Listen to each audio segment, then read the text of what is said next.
La importancia que Dios otorga a la misión debe llenarnos de esperanza. El encargo que Jonás había recibido de Dios era un gran privilegio que le requería una gran responsabilidad. Pero quien le había ordenado que fuese Dios mismo, podía sostenerlo y concederle poder para alcanzar el éxito. Si el profeta hubiese obedecido sin vacilación, se habría ahorrado muchas experiencias amargas y habría recibido abundantes bendiciones. Sin embargo, el Señor no abandonó a Jonás en su hora de desesperación. Mediante una serie de pruebas y providencias extrañas, debían revivir la confianza y amor del profeta hacia Dios y su poder infinito para salvar.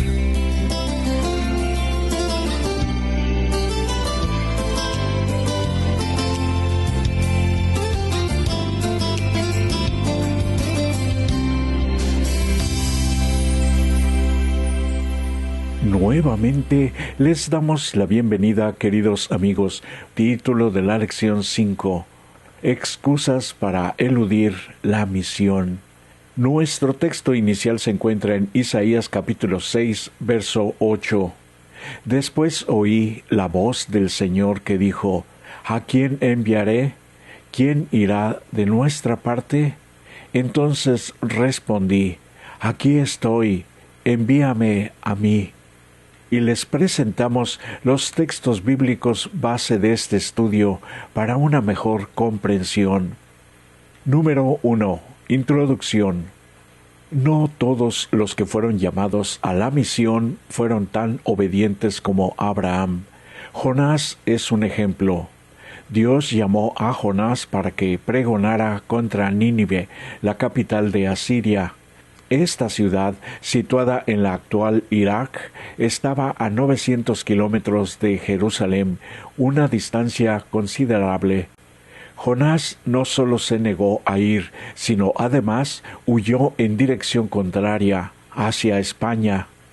Navegar los 3.200 kilómetros del viaje le habría llevado al menos un mes, dependiendo del tiempo. Como no quería enfrentarse al rey de Asiria, Jonás aprovechó el mes que le habría llevado llegar a Nínive para alejarse de él. ¿Por qué el hombre de Dios habría hecho eso? Los ninivitas eran notoriamente malvados, un pueblo conocido por su perversidad y crueldad que ya había atacado a Israel y Judá. Sin embargo, Dios llamó a Jonás para que fuera a Nínive y predicara contra su gran maldad. La expresión literaria aquí es muy similar a la que Dios utilizó con Abraham respecto de Sodoma y Gomorra en Génesis capítulo 18. Sin embargo, como veremos, Jonás no era Abraham. Qué valiosas lecciones podemos aprender de la actitud de Jonás de poner excusas para no cumplir con la misión. Número 2. Nuestras excusas. El miedo. En los textos presentados se revela la relación entre Asiria e Israel y que influyó en la mala decisión de Jonás por miedo. Nínive, una ciudad magnífica, pero sanguinaria, llena de mentira y de rapiña, un centro de crímenes e impiedad y capital del reino asirio, eran los terribles enemigos de Israel. El general Sennacherib expandió considerablemente la ciudad, incluyendo la construcción del colosal palacio que medía 503 metros por 242, con más de 80 habitaciones. La ciudad y el palacio tenían 18 canales para llevarles agua, desde una distancia de 65 kilómetros. La gran ciudad era intimidatoria. Los soldados eran despiadados en sus conquistas, dejando a su paso regado de cadáveres, tanto de jóvenes y viejos, y empalaban a sus víctimas. No era gente con la que uno quisiera cruzarse, pues eran crueles con aquellos que no les caían bien. Solo de pensar que debía caminar entre esta masa de gente en Nínive, Jonás, quizás por ese gran temor, huyó de las instrucciones de Dios. Nosotros quizás hubiésemos hecho lo mismo al dejarnos controlar por el miedo, olvidando la poderosa protección de Dios. Piensa en alguna ocasión en la que hayas sentido que Dios te ordenaba hacer algo que tú, por miedo, no querías realizar. ¿Qué lecciones aprendiste de esa experiencia? Número 3. Nuestras excusas. Conceptos falsos. Cuando llegó la tormenta en el fondo del mar, Jonás reconoció su culpa. Él, como muchos, quizás creía en ese entonces que el mar era el reino caótico de los demonios y que para calmar una tormenta se requería de un sacrificio humano. En el capítulo 2 del libro de Jonás se revela cómo el profeta comenzó a comprender la providencia de Dios y aprendió por las malas que Jehová es soberano sobre el viento, las olas y por sobre todos los reinos de la tierra. Del Señor es la tierra y su plenitud, dice el Salmo 24. Entonces este profeta se aferró al Dios verdadero, confesó su pecado de desobediencia y fue salvado milagrosamente. Nosotros también podemos tener conceptos errados acerca de Dios y de lo que Él espera de nosotros. Veremos algunos malentendidos comunes acerca de Dios que nos impiden aceptar la misión. Número 1. Sí, debemos mantenernos sin mancha en este mundo, pero debemos enfocarnos en llevar las bendiciones y la esperanza de Dios a los que las necesitan. Número 2. Creer que el éxito depende solo de nosotros mismos. No, nuestro llamado no es a salvar a la gente, sino a cooperar, ser un instrumento de Dios en su obra salvífica.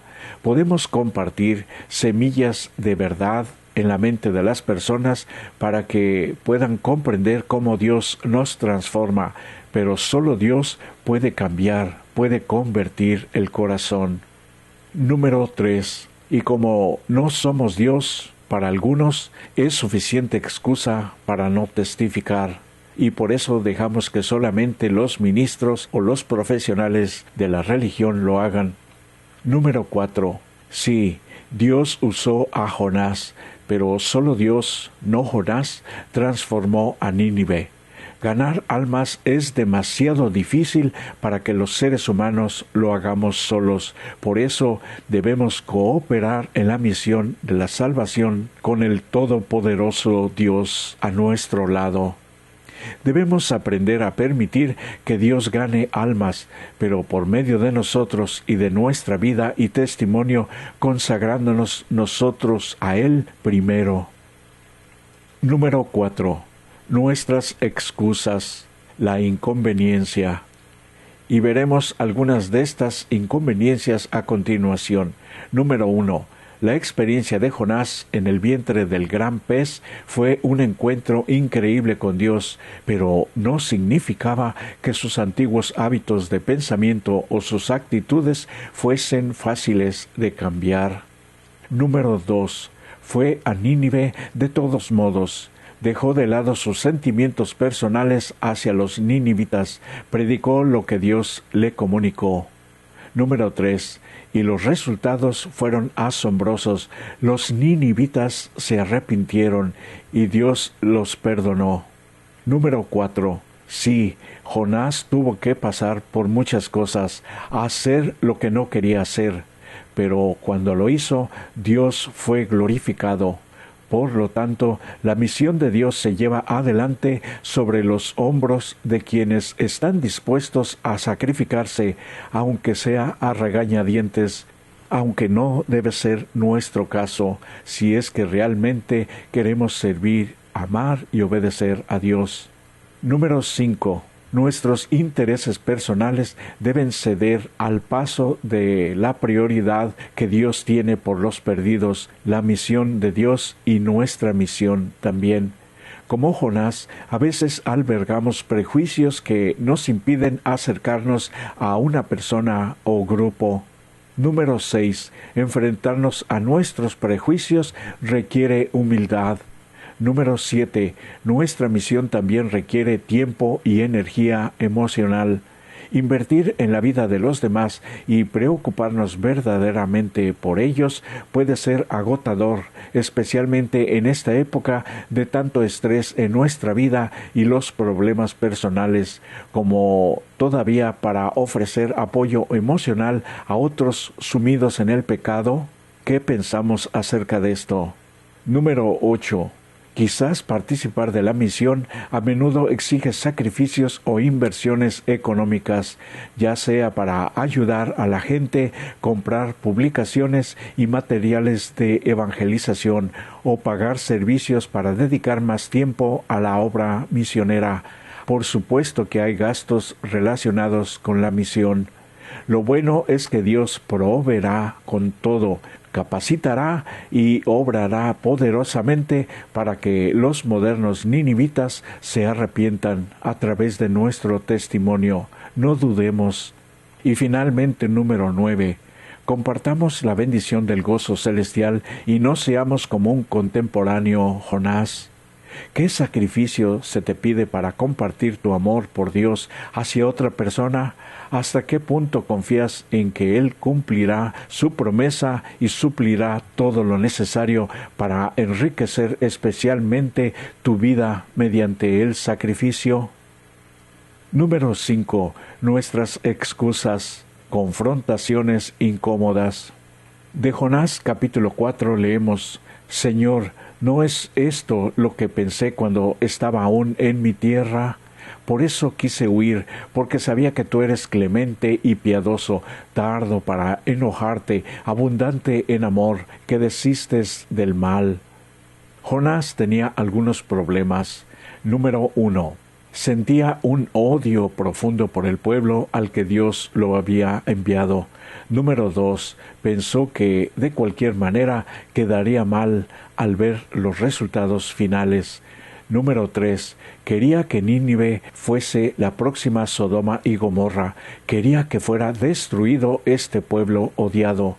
Número 4. Por cuanto Nínive no fue destruido, su ser entero fue sacudido hasta la médula, y Jonás prefirió morir antes que permitir que su mundo se diera vuelta. Número 5. Por segunda vez en la historia de Jonás, Dios lo confronta con una simple planta que creció y murió en un día. Número 6. Nuestras percepciones de la vida suelen formarse y cambiar en función de las experiencias. La nueva experiencia que Dios le dio tenía la intención de ayudar a Jonás a reconocer su propia visión distorsionada del mundo. Jonás estaba agradecido no a Dios, quien había obrado el milagro, sino a la planta.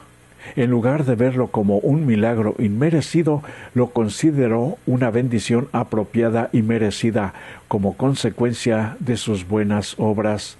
Cuando la planta murió, fue una auténtica desgracia que hizo que Jonás se enfadara y se sintiera inseguro de su propia valía, y sus pensamientos se volvieron suicidas.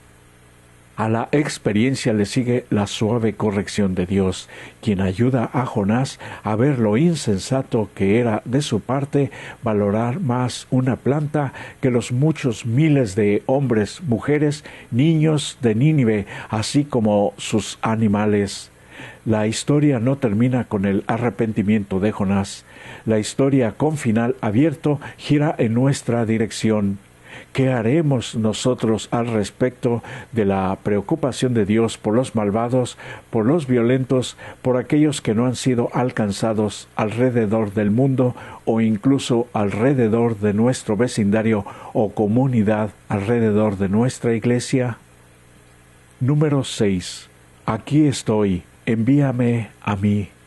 La historia de Jonás es más que sorprendente. El hecho de que Dios pudiera salvar a los ninivitas a pesar del pobre testimonio de Jonás es un duro recordatorio de que nuestro papel no es más que ser canales de Dios, que es el único que puede convencer y convertir el corazón humano. Es un recordatorio de que Dios únicamente busca mensajeros dispuestos y humildes que sigan sus instrucciones. Isaías capítulo 6 muestra nuestro llamado. Dios busca voluntarios dispuestos a someterse a su liderazgo, escuchar su voz y obedecer lo que nos pida. La historia de Jonás también revela el gran amor de Dios por las personas que viven donde no se percibe su amor y no se escucha su voz. Así como Dios se apiadó de Nínive, también se apiada de los millones de habitantes de las ciudades de hoy, donde los edificios sustituyen a los árboles y las flores, y el ruido constante hace difícil estar tranquilo y escuchar. Dios dijo de Nínive: no disciernen entre su mano derecha y su mano izquierda. Dios necesita mensajeros dispuestos a llevar su mensaje de esperanza a quienes están abrumados por el ajetreo y la fealdad de la vida. ¿Quién irá? ¿Cuál será tu respuesta? Desafío básico para hoy. En una hoja en blanco o en tu diario de oración, haz una lista de 10 personas que sepas que no son creyentes. Las llamaremos tus discípulos, entre comillas. En lo posible, escribe sus nombres. Ten esta lista a mano y por el resto del trimestre, ora diariamente por cada uno de tus 10 discípulos.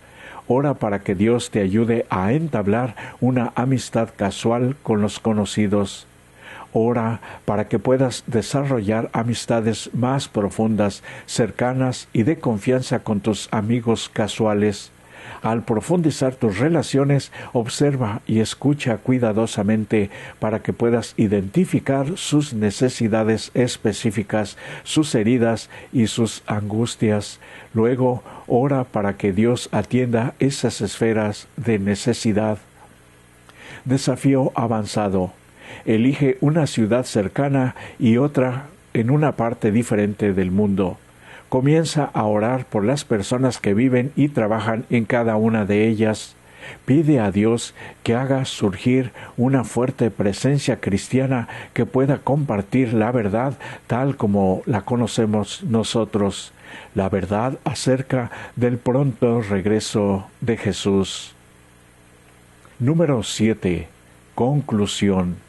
La importancia que Dios otorga a la misión debe llenarnos de esperanza. El encargo que Jonás había recibido de Dios era un gran privilegio que le requería una gran responsabilidad, pero quien le había ordenado que fuese Dios podía sostenerlo y concederle poder para alcanzar el éxito. Si el profeta hubiese obedecido sin vacilación, se habría ahorrado muchas experiencias amargas y habría recibido abundantes bendiciones. Sin embargo, el Señor no abandonó a Jonás en su hora de desesperación. Mediante una serie de pruebas y providencias extrañas, debían revivir la confianza y amor del profeta hacia Dios y su poder infinito para salvar. Al igual que Jonás, es posible que nos resulte más fácil poner excusas para no participar de la misión, pero quien personalmente conoce y ama a Dios le obedecerá, así como obedecemos naturalmente a nuestros seres queridos.